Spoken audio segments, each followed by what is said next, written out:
Let's talk about one of the most vital tools to have when it comes to installing a chain link fence, the Bear Hold Stretcher Tool. It may not look like much, but this tool makes stretching chain link fabric very easy and incredibly efficient. Not only does it allow you to stretch the fabric with ease, but it also holds on to the chain link fence so your hands are free to attach your tension bands. You may have noticed that this tool comes in a variety of fun colors, but did you know that each color has a different purpose? The color of the Bear tool indicates the size of the post it is designed to be used on, based on the outer diameter of the round fence post. Let's take a closer look at how this tool is used. Before you begin stretching your fabric, you want to make sure that your chain link is in the right spot and is not going to move. For that, we recommend the metal banana clip tool. All you need to do is slide it between your chain link, give it a turn, and it's going to hold on to your fabric at the height that you need it.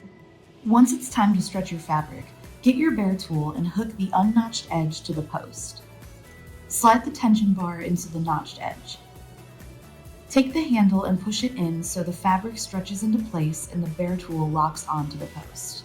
Then you're free to attach your tension bands. And that's it!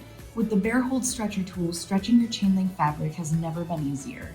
Click the link in the description to get your Bear Hold Stretcher tool today. Thanks for watching and happy fencing!